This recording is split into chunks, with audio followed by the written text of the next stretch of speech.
10월 6일 주일 체육교회 주일 예배 드리는 우리 모든 분을 주님의 이름으로 환영합니다. 오늘 예배 자리로 우리를 부르시는 말씀은 요한복음 4장 23절 말씀입니다.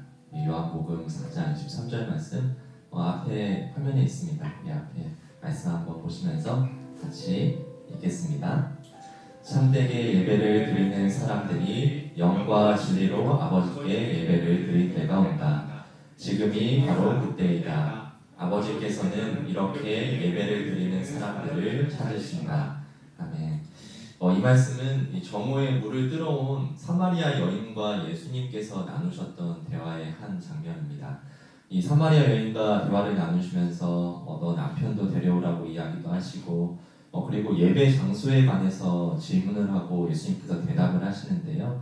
이 사마리아 여인이 예루살렘 성전에서 예배를 드려야 하는지 아니면 그리심산에서 예배를 드려야 하는지 예수님께 여쭙고 그리고 예수님께서는 오늘 이 말씀으로 대답을 해주셨습니다. 이 의미는 하나님께서는 어떤 특정한 장소나 지역에서 드리는 예배를 찾지 않으신다. 하나님은 참되게 예배를 드리는 사람들을 찾는다. 곧 영과 진리로 하나님 아버지께 예배를 드릴 때가 오는데 지금이 바로 그때라고 하나님은 그런 장소가 아니라 그렇게 참되게 예배하는 사람들을 찾으신다고 대답하셨습니다. 예루살렘도 아니고 그리심산도 아니고 유대인도 아니고 사마리아인도 아니고 영과 진리로 참되게 예배하는 사람들을 하나님은 찾으십니다. 여기서 영이라는 말은 하나님 아버지, 우리 성령 하나님, 우리와 함께 하시는 성령 하나님을 의미합니다. 그래서 영으로 예배한다라는 말은요, 이 성령 하나님께서 우리 안에 임재하시고 또 그분의 다스림에 우리가 인격적으로 응답하고 순종하는 그런 나아가는 모습을 의미합니다. 그리고 진리로 예배한다는 것은요, 하나님의 말씀이 우리의 안에 실천되는 모습을 의미합니다. 좀 정리해서 풀어서 이야기하면 하나님의 임재를 사모하고 그분과의 인격적인 교제 안에서 그분의 말씀을 준행하며 살기를 소망하는 이들이 드리는 예배, 그런 마음으로 드리는 예배를 하나님께서 찾으신다는 것이죠. 오늘 우리의 마음이 이와 같은 마음이 되기를 원합니다. 하나님께서 찾으시는 예배자의 모습으로 또 하나님께서 우리 안에 임하시고 역사하시는 오늘 우리 예배 되기를 원한다고 우리 함께 기도하기 원합니다. 우리 함께 기도함으로 예배의 더 깊은 자리로 나아가겠습니다. 함께 기도하겠습니다.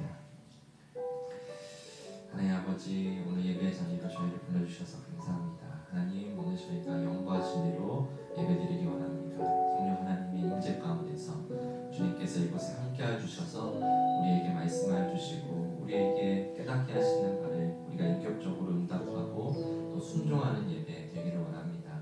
하나님, 그리고 진리로 예배드리기 원합니다. 주님의 말씀을 듣는 것만이 아니라 우리의 삶으로 그 말씀을 준행하며 살기로 결단하는 하나님, 그렇게 그런 마음으로 주님 예배 자리에 나아가는 저희가 되고 싶습니다. 주님, 저희를 예배자로 불러주셨사오니 주님 온전한 예배자로 저희 몸과 마음을 생각을 다스려 주셔서 이 한 시간 정말 온전히 주님께 집중하고 주님께서 우리에게 역사하시는 말씀하시는 그 음성이 귀 기울이는 예배 되게 하여 주시옵소서. 주님의 이름을 온전히 높여드리며 주님께서 우리 가운데 행하실 일들을 기대하며 나아가는 오늘 예배 되게 하여 주시옵소서. 예배 모든 순서마다 하나님께 올려드리기 원합니다. 주님, 준비하였사오니 주님께서 받아주시고 또한 함께 예배드리는 우리 모든 하나님 성도들 가운데 하나님 간구하며 소망하며 주님께 나온 그 모든 마음을 주님께서 위로하여 주시고 만져주시고 오직 주님만 주실 수 있는 은혜와 위로와 새 힘으로 저희를 새롭게 하여 주시옵소서. 주님께서 우리 예배 가운데 주인 되어 주시고 이 예배를 받아주시며 예배 가운데 신실하게 역사해 주실 것을 믿음으로 바랍니다. 주님께서 우리 가운데 역사해 주시고 새 일을 이루어 주시옵소서. 주님, 우리 가운데 주시옵소서.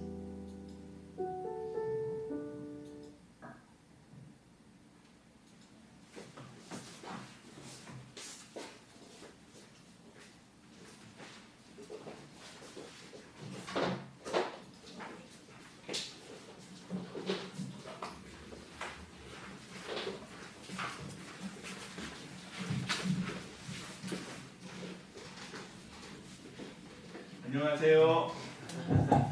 안녕하세요. 반갑습니다. 우리가 아무리 세상 일로 바쁘고 때론 즐거운 일과 괴로운 일에 빠져 있어도 우리는 하나님께 항상 예배드리는 예배자임을 잊지 말아야 할 것입니다. 우리가 서 있는 곳 어디서나 내 영혼을 주께 드릴 때 주님은 기뻐하시며 우리를 받아주실 것입니다. 아멘. 나는 하나님을 예배하는 예배자입니다. 내가 서 있는 곳 어디서나 하나님을 예배합니다. 내 영혼 거룩한 은혜를 향하여 내 마음 완전한 하나님 향하여 이곳에서 바로 이 시간 하나님을 예배합니다. 나는 하나님을 예배하는 예배자입니다. 내가 서 있는 곳 어디서나 하나님을 예배합니다. 내 영혼 거룩한 은혜를 향하여 내 마음 완전한 하나님 향하여 이곳에서 바로 이 시간 하나님을 예배합니다. 내 영혼 거룩한 은혜를 향하여 내 마음 완전한 하나님 향하여 이곳에서 바로 이 시간 하나님을 예배합니다.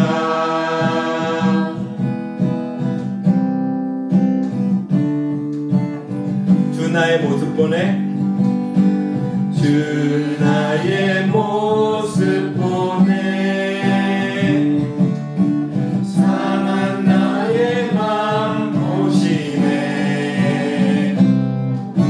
주 나의 눈물 안에 홀로 울던 맘 아시네 주 사랑 내게 있네 주 사랑 내게 있네 그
세상의 평안과 위로가 우리에게 없을지라도 은혜 주시는 예수님만이 나의 구주이심을 믿는다면 주의 나라가 우리에게 임할 것입니다.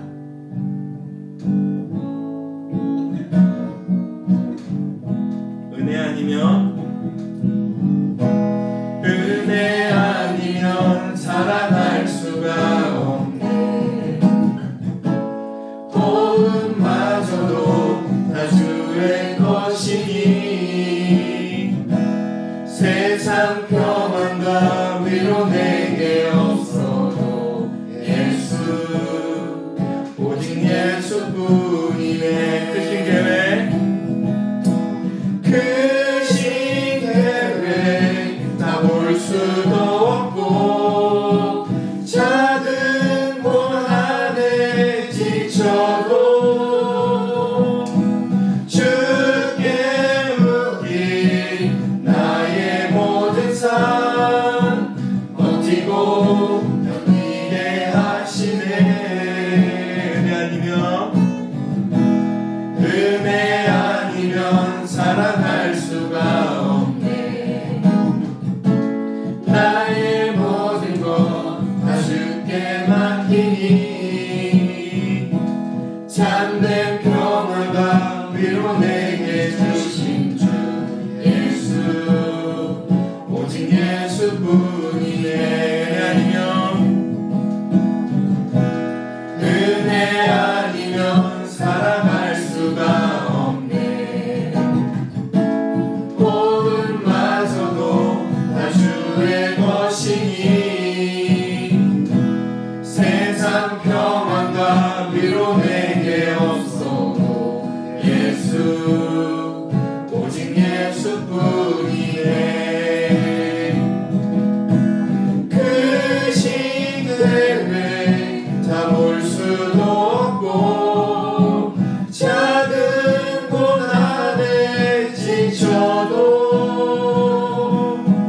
주께 맡긴 나의 모든 삶 버티고 견디게 하시네.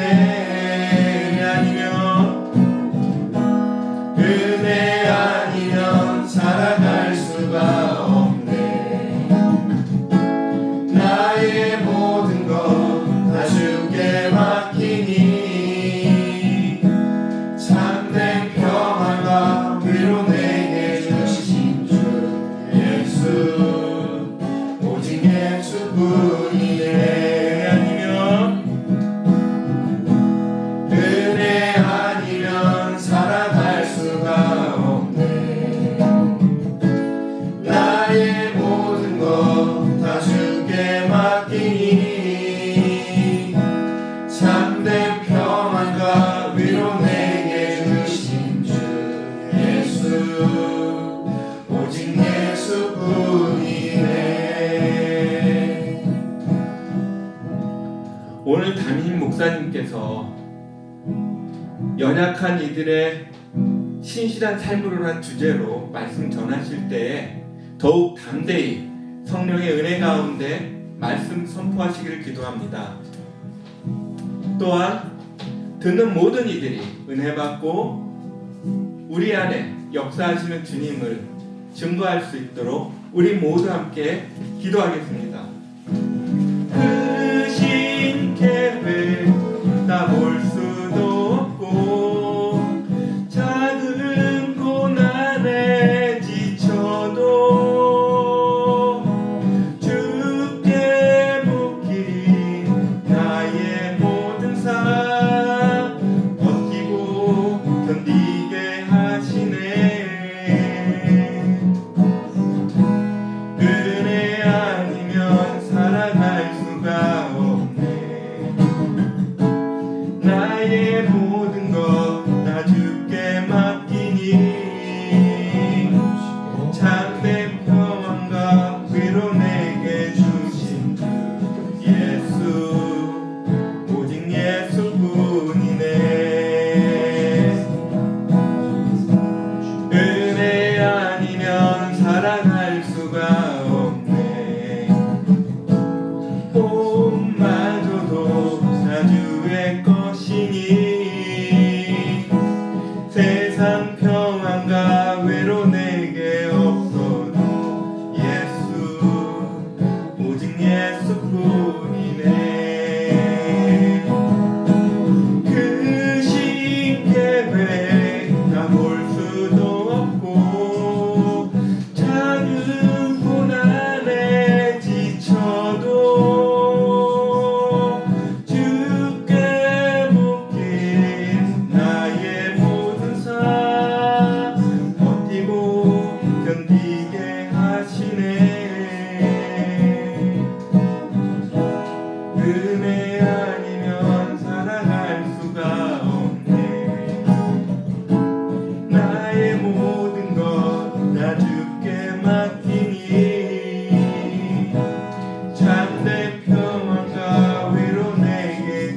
아버지, 오늘도 저희를 예배 자리로 불러주심에 감사합니다. 하나님, 찬양의 고백처럼 다른 어떤 것도 채울 수 없고 또 채워지지 않는 우리 마음에 빈자리가 있습니다. 오직 예수만이, 오직 주님만이 저희를 만족시키시는 분이시며 저희의 삶의 참된 의미 되시오니 이 시간 저희를 만나주시고 저희의 지친 마음 또한 상처받은 마음, 어려운 마음을 주님의 평안으로 덮어주시고 해결하여 주시옵소서. 주님, 오늘도 주님께서 행하실 일들을 기대함으로 나아갑니다. 찬양 가운데 말씀하여 주신 주님, 말씀 가운데 모든 순서 가운데 주님 함께하여 주셔서 저희가 다시금 주님의 말씀 앞에 새로워지고 또 주님 말씀대로 살겠노라 결단하는 귀한 은혜의 시간 되게 하여 주시옵소서. 하나님, 이 지구 어딘가에서는 또 계속해서 전쟁이 벌어지고 있습니다. 하나님, 그 땅을 긍휼히 여겨주시고 하나님, 무고한 생명들이 더 이상 희생되지 않도록 주님께서 나라의 중요한 결정을 결정하는 정책자들의 마음 가운데 하나님을 두려워하는 마음 또한 정의와 공의를 행하시는 하나님을 만나게 하시고 주님께서 깨닫게 해주셔서 평화를 결정하고 평화를 이루어갈 수 있도록 주님께서 다스려 주시옵소서. 주님께서 오늘 예배 가운데 임하여 주시고 신실하게 역사해 주실 것을 믿사오며 예수님의 이름으로 기도드립니다. 아멘. 교회 소식 알려드립니다. 오늘 주일 예배 우리 함께 예배드리는 모든 분을 환영합니다. 새 가족 등록 원하시는 분은 요즘은 링크로 해서 만들었습니다. 링크로 등록해 주시기 원합니다. 그리고 소그룹 모임이 있습니다. 우리 예배 마치고 우리 친구실에서 함께 간단한 답안 나누며 또 이야기 나누며 나누는 시간인데요. 오늘 함께 나누는 말씀과 은혜가 또 삶으로 이어질 수 있도록 그런 나눔 되었으면 좋겠습니다. 그리고 오늘은 특별히 소그룹 이후에 우리 러닝 타임이 있는데요. 우리 이렇게 같이 달리기 좀 하는데요. 예, 가능하신 분은 같이 함께 달려서 우리 몸도 마음도 우리 다 건강해지는 우리 교회 되길 원합니다. 그리고 아침 기도회가 계속 이루어지고 있습니다. 월에서 금요일까지 아침 7시 반부터 8시 반까지 정도까지 기도하는데요. 우리 하루의 첫 시작을 하나님께 드리며 함께 시작했으면 좋겠습니다. 우리 말씀 나누도록 하겠습니다. 오늘 우리에게 주신 하나님의 말씀은 룻기 1장에서 11장 15절에서 18절까지 말씀입니다. 우리 저부터 시작해서 한 절씩 교독하고 마지막 절은 함께 읽기 원하는데요. 잠시만요. 이 기타 소리를 제가 잠시 뮤트하겠습니다. 이게 또 묘미 아니겠어요? 소리가 울리는 소리가 없어졌습니다. 저부터 한 절씩 오늘 주님 우리에게 주신 말씀 읽겠습니다. 그러자 나오미가 다시 타일렀다. 보아라, 내 동서는 저의 결례와 신에게로 돌아갔다. 너도 내 동서의 뒤를 따라 돌아가거라. 그러자 룻이 대답하였다. 너도 어머니 곁을 떠나거나 어머님을 기다리지 말고 너다가는 강하지 마십시오. 어머님이 가시는 곳에 나도 가고 어머님이 머무르시는 곳에 나도 머무르겠습니다. 어머님의 결례가 내 결례이고 어머님의 하나님이 내 하나님입니다. 어머님이 숨을 거두시는 곳에서 나도 죽고 그곳에 나도 묻히겠습니다. 죽음이 어머님과 나를 떼어놓기 전에 내가 어머님을 떠난다면 주님께서 나에게 벌을 내리시고 또 더 내리신다 하여도 달게 받겠습니다. 나오미의 룻이 자기와 함께 가기로 굳게 마음먹은 것을 보고 더 이상 말리지 않았다. 그래서 그들은 함께 베들레헴으로 떠났다. 그들이 그곳에 도착했을 때 온 성이 떠들썩하며 그곳 여자들이 정말 이 사람이 나오미냐 하고 물었다. 나오미가 그들에게 대답하였다. 나를 나오미라고 부르지 마십시오. 전능하신 분께서 나를 몹시로 그렇게 하셨으니 이제는 나를 말하라고 주십시오. 내가 이곳을 떠날 때는 가진 것이 많았으나 여호와께서는 나를 빈손으로 돌아오게 하셨습니다. 여호와께서 나를 버리시고 나에게 괴로움을 주셨으니 어떻게 당신들이 나를 나오미라고 부를 수 있겠습니까? 함께 읽겠습니다. 이렇게 하여 나오미는 모압 여인인 며느리 룻과 함께 모압 지방에서 돌아왔다. 그들이 베들레헴에 이르렀을 때는 우리를 거두기 시작할 무렵이었다. 아멘. 우리 연약한 이들의 신실한 삶으로라는 제목으로 오늘 말씀 나누겠습니다. 우리 벌써 10월의 첫 주가 오늘이네요.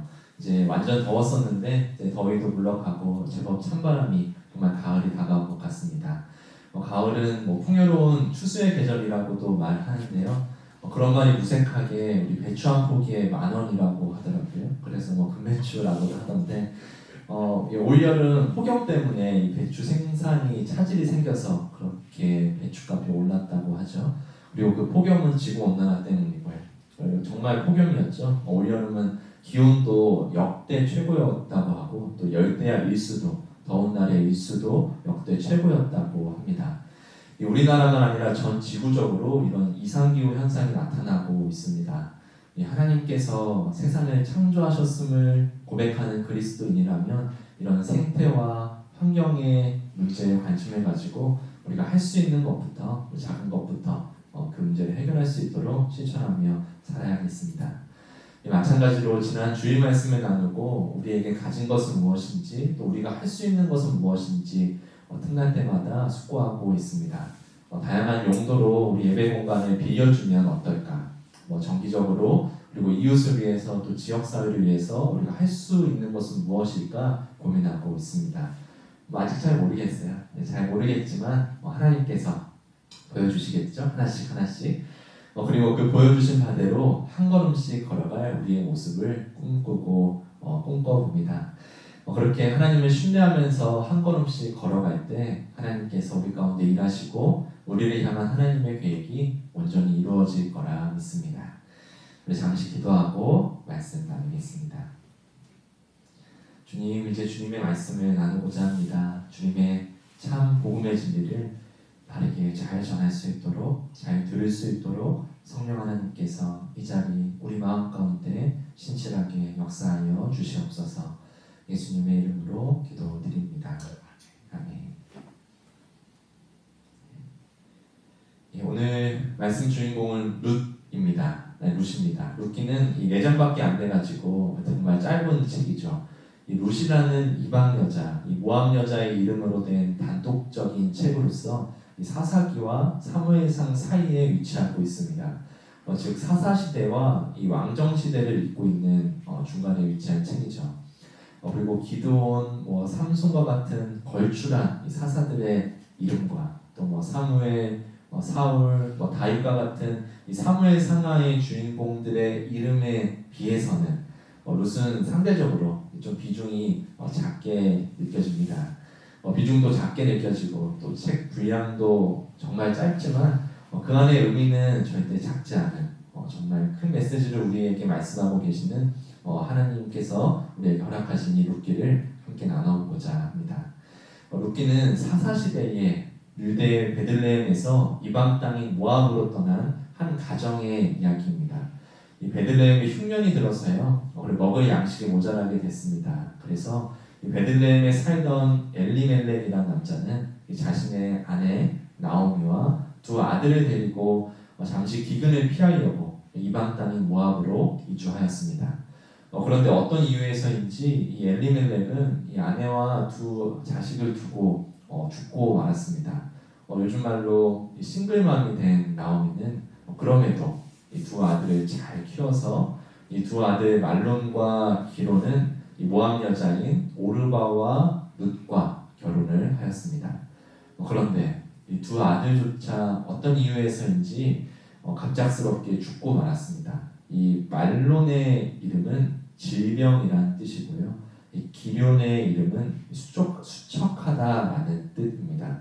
아마도 태생적으로 몸이 좋지 않았거나 이름에 그 사람의 그 특성에 맞게 이름을 짓거나 나중에 이렇게 이름을 이렇게 붙이거든요. 그들의 이름대로 정말 아파서 죽은 것은 아닌가 추측해 봅니다. 이 남편과 2 아들을 잃은 나이든 이 나오미와 또 남편을 잃은 2 여인 이렇게 3 여인이 덩그러니 남게 되었습니다. 이 갑작스럽게 가족을 떠나보낸 슬픔 속에서도 그들은 살기 위한 자구책을 마련해야 했습니다. 그래서 나오미는 그녀가 원래 살던 고향인 베들레헴으로 돌아가려고 합니다. 마침 베들레헴에 풍년이 찾아왔다는 것을 들었고요. 그리고 또 아무런 친족이 없는 기근 때문에 왔잖아요. 그래서 아무런 친족이 없는 모압보다는 이 고향 베들레헴에서 가서 사는 게 아무래도 낫지 않을까 그런 생각이 들었겠죠. 그리고 떠나보낸 가족과 함께했던 지역에서 계속 살아가는 것도 아마 힘들었을 것 같습니다. 그런데 두 며느리가 문제였습니다. 이 나오미는 이 두 며느리가 평생 과부로 살아가는 것을 원치 않았습니다. 지금처럼 여성 혼자서 살아갈 수 있는 시대가 아니었거든요. 이스라엘의 대표적인 사회적인 약자가 고아, 과부, 나그네입니다. 이 만약에 두 며느리가 모압에서 베들레헴으로 간다면 과부이면서도 그리고 이방인으로 살아야 하니까 나그네가 요즘 생각하는 막 가쓰고 이런 나그네가 아니라 다른 민족이 타 민족이 우리 민족에 거하게 살게 되면 오래 살 수 없잖아요. 잠시 머무다 가는 거겠잖아요. 그리고 살더라도 계속 이방인으로 살아야 되잖아요. 그래서 원어로는 게르 그리고 여기서는 객 나그네로 번역하고 있는데요. 그러니까 이제 이 두 며느리가 베들레헴으로 오게 되면 과부이면서 동시에 나그네로 살게 되는 처지가 되는 거죠. 그래서 나오미는 두 며느리를 떼어놓고 혼자 가려고 합니다. 나오미 혼자 살겠다는 의미가 아니라 이 너희 둘이라도 살라는 의미입니다. 자신은 어떻게 되든. 그래서 이 오르바와 루세에게 이 두 며느리에게 자기를 떠나서 모압 동족에게 너희 동족에게 돌아가서 새 남편 만나고 새 가정 시작해서 새 삶을 시작하라고 이야기합니다. 그렇게 며느리들에게 작별 인사를 하고 마음 약해지기 전에 뒤돌아가려고 하는데 두 며느리가 어머님을 떠날 수 없다고 말하면서 큰 소리로 울기 시작합니다. 이 나오미의 마음을 알고 있는 거죠. 며느리들은 나이도 어리고 또 자식도 없으니까 자기 동족에게 돌아가면 어떻게든 살 수 있겠지만 나이가 들어서 새로운 가정을 시작하기도 어려운 나오미 그리고 혼자 힘으로는 어찌 무엇을 할 수도 없는 그 어머님의 처지를 이 며느리들은 다 알고 있었던 거죠. 그런데 며느리들을 붙잡고 있으면 며느리들도 솔직히 살기가 힘들어지니까 이 남은 가족 셋조차도 살기 위해서는 서로 떨어져야만 하는 그런 안타까운 상황입니다. 이 두 며느리가 울면서 떠나지를 못하니까 이 나오미가 더 모지게 이렇게 말합니다. 나는 늙었고 내가 아들을 낳아줄 수도 없지 않냐고 너희는 이제 떠나가라고 이야기합니다. 두 며느리는 그런 어머님의 이야기를 듣고서 정말 더 껴안고 펑펑 큰 소리로 웁니다. 그렇게 울다가 마침내 이 오르바는 이 나오미와 작별 인사를 하고 고향으로 떠났습니다. 그러나 룻은 차마 우리 시어머니를 나오미를 떠날 수가 없었습니다. 그녀는 오히려 떠나지 않기로 마음을 먹었습니다. 그래서 시어머니께 이렇게 말합니다. 오늘 말씀 룻기 1장 16절 17절 말씀입니다. 우리 함께 읽었으면 좋겠습니다. 함께 읽겠습니다. 그러자 룻이 대답하였다. 나더러 어머님 곁을 떠나라거나 어머님을 뒤따르지 말고 돌아가라고는 강요하지 마십시오. 어머님이 가시는 곳에 나도 가고 어머님이 머무르시는 곳에 나도 머무르겠습니다. 어머님의 결과 내 결이고 어머님의 하나님이 내 하나님입니다. 어머님이 숨을 거두시는 곳에서 나도 죽고 그곳에 나도 묻히겠습니다. 죽음이 어머님과 나를 떼어놓기 전에 내가 어머님을 떠난다면 주님께서 나에게 벌을 내리시고 또 더 벌을 내리신다 하여도 달게 받겠습니다.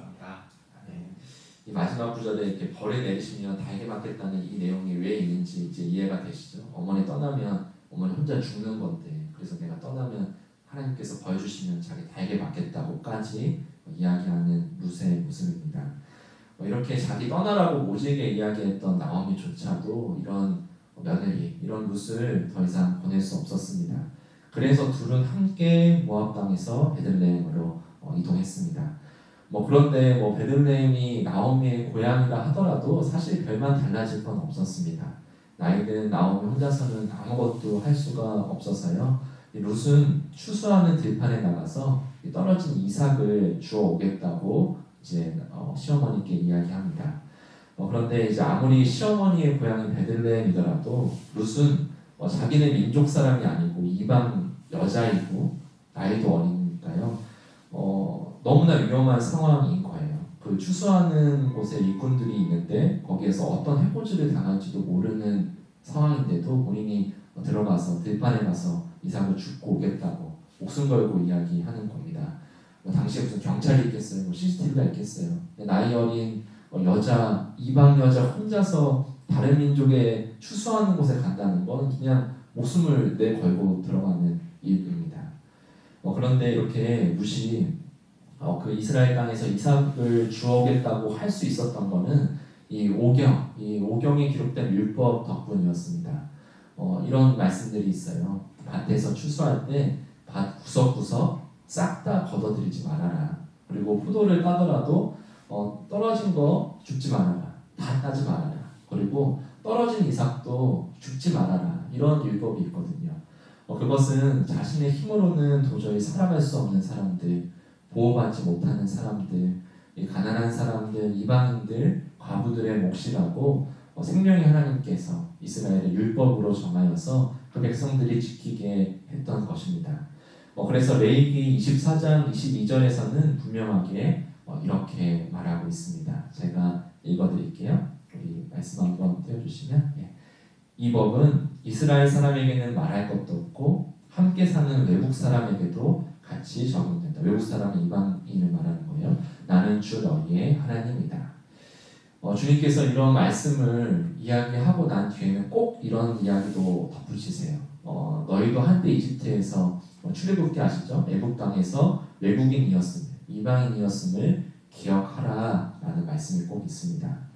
그런데 이 율법의 정신을 좀 바르게 좀 이해하고 좀 짚고 넘어가야 하는데요. 이 현대적인 관점에서 봤을 때는 왜 땅 주인의 동의를 묻지 않는가 이렇게 이의를 제기할 수도 있겠습니다. 물론 땅 주인이 율법을 안 지키면 그만이긴 하지만요. 그냥 말씀을 읽어보면 땅 주인의 동의를 구하는 내용조차 아예 없어요. 그래서 내 결정을 빠져있는 강요된 자비, 강요된 어떤 자선이라고도 말할 수 있겠죠. 그런데 이 레위기나 다른 이 오경에서 잊지 말아야 할 것은 이런 율법에서는 기본 전제가 이 땅의 주인은 하나님이라고 천명합니다. 곧 이 땅 주인이 순종하여서 베푸는 자비가 아니라 땅의 주인인 하나님께서 그것은 그들의 몫이라고 정한 하나님의 자비인 것이죠. 이 땅 주인은 잠깐 소유하는 그 땅의 소유주이고 하나님은 그 땅의 영원한 주인이시니까 이 하나님께서 베푸시는, 그러니까 하나님이 이 땅의 주인이시다, 영원한 주인이시다라는 그게 깔려 있다는 것입니다.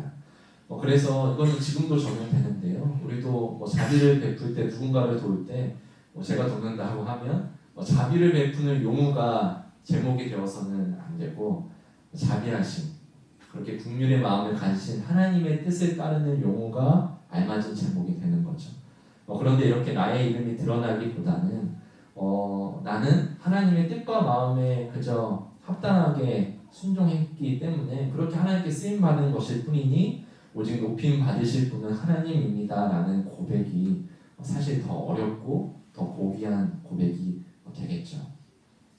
이런 율법의 배경 속에서 룻은 밭에 나가서 이삭을 줍기 시작합니다. 그런데 정말 우연히도 그 밭의 주인은 그 죽은 엘리멜렉 그 남편의 친척이었던 보아스였습니다. 이 보아스라는 사람은요, 여리고성이 함락될 때 이스라엘을 도왔던 기생 라합의 아들이기도 합니다. 이 보아스는 일꾼들을 통해서 그녀의 존재를 알게 되었습니다. 그래서 그녀에게 자비를 베풀었습니다. 그 장면이 룻기 2장 10절에서 12절에 있는데요. 제가 한 절 읽고 돌아가면서 한 절 읽었으면 좋겠습니다. 제가 먼저 한 절 읽을게요. 그러자 룻은 엎드려 이마를 땅에 대고 절을 하면서 보아스에게 말하였다. 저는 한낱 이방 여자일 뿐인데 어찌하여 저 같은 것을 이렇게까지 잘 보살피시고 생각하여 주십니까?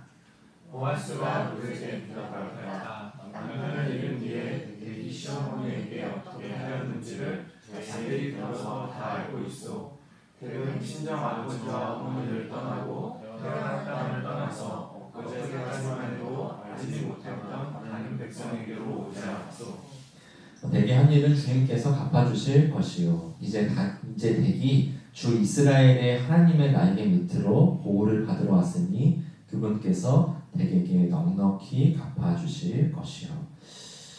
이 엘리멜렉의 친족이었던 이 보아스는 그 가족의 소식을 자세히 상세하게 알고 있었습니다. 그래서 하나님의 날개 아래와 같은 자비와 보호로 룻과 나오미는 굶지 않고 지낼 수 있게 되었습니다. 그리고 뒷이야기가 좀 길어가지고요. 좀 요약해서 짧게 설명을 드리면요. 이 나오미가 권한 방법대로, 시어머니가 원한 방법대로 룻은 과감하게 보아스에게 다가갔고, 이 보아스는 룻이 현명한 여자, 현숙한 여자라는 것을 알기에 룻을 아내로, 그리고 그들을 가족으로 받아들였습니다. 그런데 그렇게 가족으로 품으려면 이 보아스보다 더 가까운 친족, 사촌이라면 삼촌, 이촌 이렇게 가까운 친족의 동의를 받아야 하거든요. 보아스는 좀 먼 친척이라. 그래서 가까운 친척들의 동의도 필요해서 그들의 동의를 얻고, 그래서 그들이 진정한 가족이 되었습니다. 그래서 그 보아스와 룻 사이에 아이가 태어나는데요. 그 아이의 이름이 오벳입니다. 이 오벳은 이새의 아버지이자 다윗의 이제 왕정 시대를 이어지는 다윗 왕의 할아버지이기도 합니다. 그리고 이어서 그 대는 예수님으로까지 이어집니다. 그래서 이제 복음서 앞에 이제 족보 내용이 있잖아요. 족보에 보면은 5명의 여자 이름이 있는데 그 중에 룻이 나옵니다. 이방 여자, 모압 여자임에도 불구하고 이 룻이 예수님의 족보에 들어가 있게 된 것이죠. 룻은 이 나오미를 떠나서 새로운 인생을 시작할 수 있었습니다. 그리고 그게 꼭 나쁜 것만도 아니었어요. 당시의 여자는 혼자 힘으로는 살아갈 수 없었으니까요. 그런데 이 언제 어떤 위협을 당할지도 모르는 새로운 시작을 할 수도 없고 죽는 것이 어쩌면 당연한 그런 나이든 어머님, 이 나오미 곁을 룻은 떠나지 않았습니다. 자신의 자유와 또 자신의 가능성을 포기하고 이 낯선 땅에서 목숨을 걸어가면서까지 시어머니 곁을 지켰고 그녀를 돌보았습니다.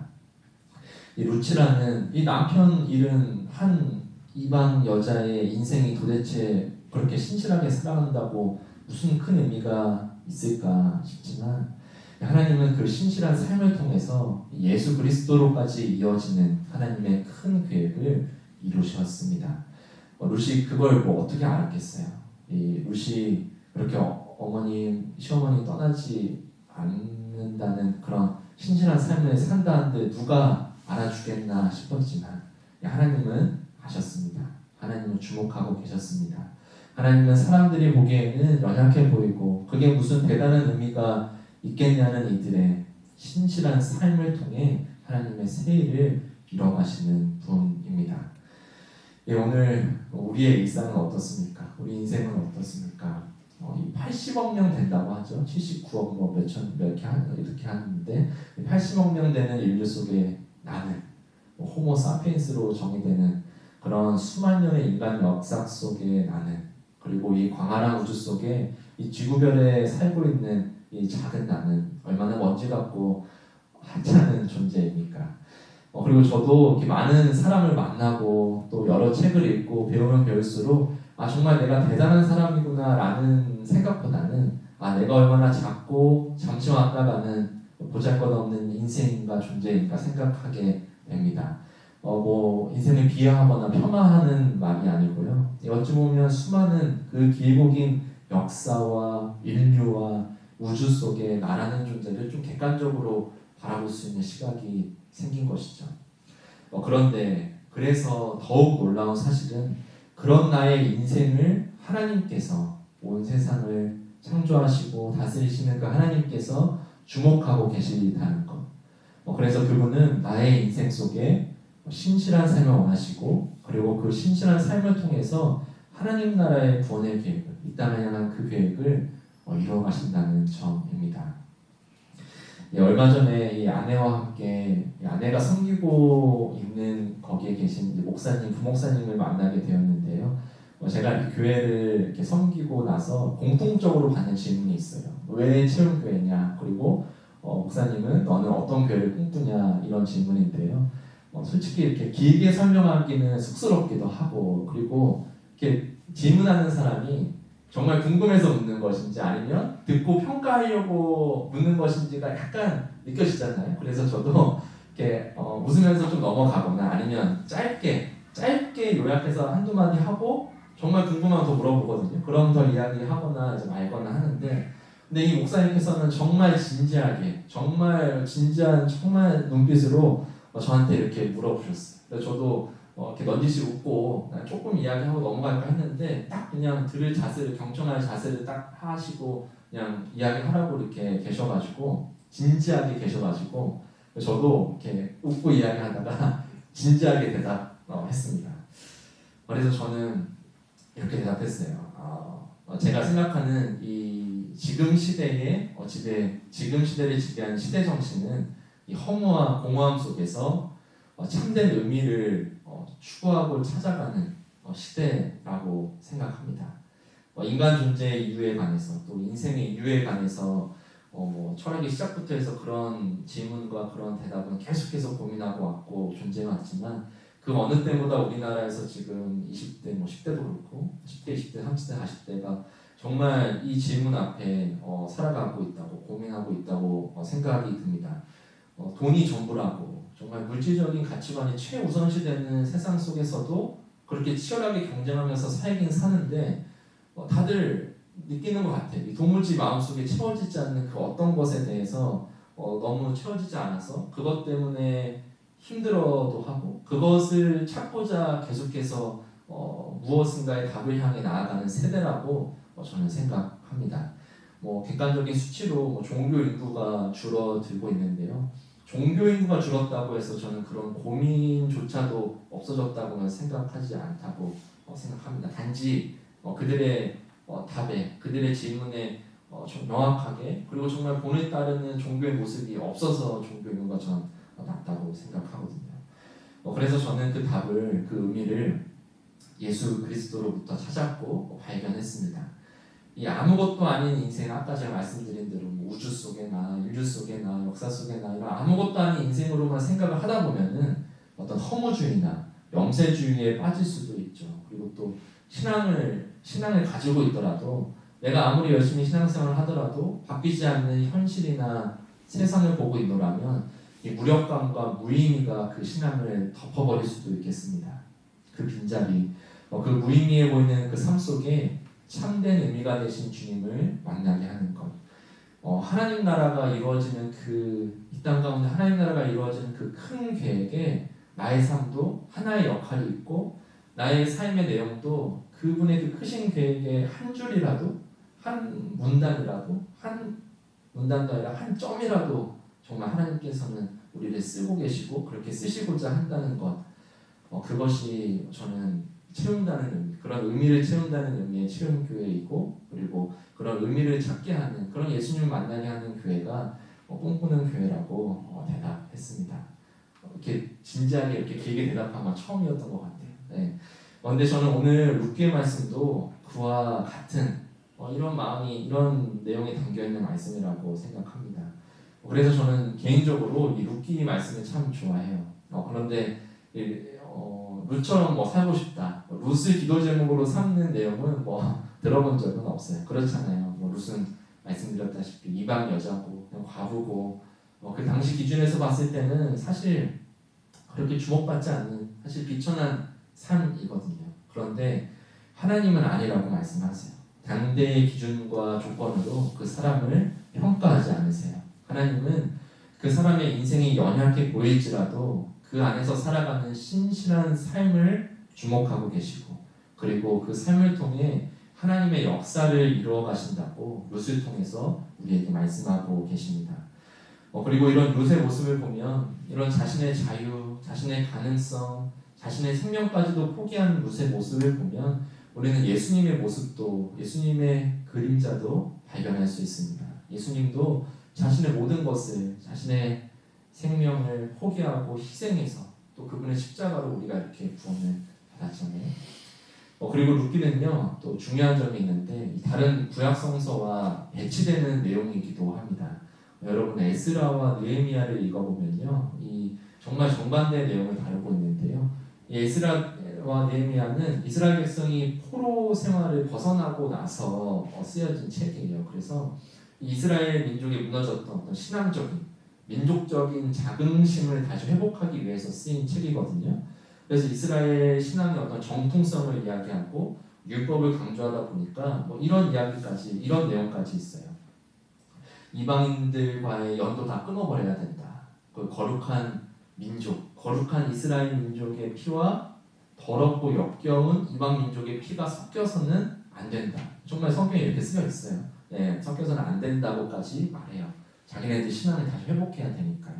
오히려 이방 사람들을 배척하는 것을, 오경에는 또 긍휼한 자비의 내용이 있는데 그런 내용은 싹 다 빼버리고 이런 내용만 주목하고 있는 거죠. 이방인들에 대한 자비나 이런 말씀이 여기에는 하나도 나오지 않습니다.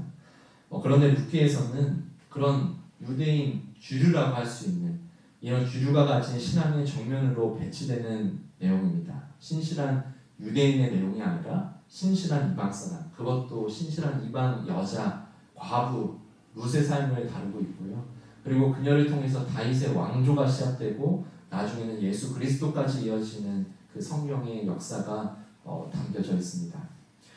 이처럼 하나님의 역사는 당대의 주류만이 아니라 이방인과 같이 천대받고 주목받지 못하는 삶이라 할지라도 하나님을 신실하게 따르는 이들을 통해서 이루어진다는 것을 우리에게 말씀해주고 있습니다. 우리는 하나님 앞에서 나를 어떤 사람이라고 규정하고 계신가요? 그리고 나는 어떤 이유 때문에 하나님께 쓰임받지 못한다고 생각하시나요? 하나님은 그런 시대의 기준과 조건이 아니라 하나님을 따르는, 오늘 부르는 말씀처럼 하나님을 참되게 예배하는 그런 신실한 삶을 우리에게 요구하고 계십니다. 우리는 하나님 앞에 어떤 일상을, 어떤 인생을 살아가고 계신가요? 그 속에 어떤 신실함으로 하나님을 붙들며 살아가고 계신가요? 아무도 몰라줄 것 같지만 이렇게 뭐 이렇게 나 혼자 열심히 신앙생활 한다고, 신실하게 산다고 의미가 있나 싶을 때도 있지만 하나님께서 그 모든 것을 알고 계시고 주목하고 계십니다. 그리고 그 신실함을 통해서, 그 신실한 삶을 통해서 하나님은 하나님의 일을 우리 가운데 이뤄가고 계십니다. 그분의 크신 계획 우리가 다 알 수는 없겠지만 하나씩 우리에게 보여주시는 그 길을 따라서 한 걸음씩 그분을 향해 걸어가기를, 룻의 하나님이 우리의 하나님이 되기를 간절히 축원드립니다. 아멘. 우리 주신 말씀 기억하며 우리 함께 찬양하고 기도하기 원합니다. 좀 덥나요? 우리 에어컨 볼까요? 네, 괜찮아요? 네, 더워 보여서. 우리 은혜 아니면 살아갈 수가 없네. 우리 함께 찬양할 텐데요. 오늘 말씀을 기억하면서 하나님, 제가 주님의 은혜 아니면 살아갈 수 없습니다. 그리고 주님의 은혜로 살아가기를 원하고 또한 신실한 삶으로 하나님께 쓰임받으며 살기를 원합니다. 라는 마음으로 우리 찬양 함께 고백하며 결단하며 부르기 원합니다. 은혜 아니면 살아갈 수가 없네. 마저도 다 주의 것이니 세상 평안과 위로 내게 없어도 예수, 오직 예수뿐이네. 은혜 아니면 살아갈 수가 없네. 복음마저도 다 주의 것이니 세상 평안과 위로 내게 없어도 예수, 오직 예수뿐이네. 크신 계획 다 볼 수도 없고 작은 고난에 지쳐도 주께 묶인 나의 모든 삶 버티고 견디게 하시네. 은혜 아니면 살아갈 수가 없네. 나의 모든 것 다 주께 맡기니 참된 평안과 위로 내게 주신 주 예수, 오직 예수. 처음부터 한 번 더 설명하기 원합니다. 은혜 아니면 살아갈 수가 없네.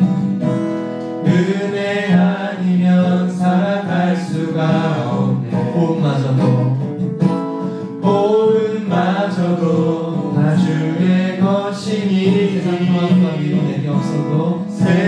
평안과 위로 내게 없어도 예수 오직 예수뿐이네 신교에 가볼 수도 없고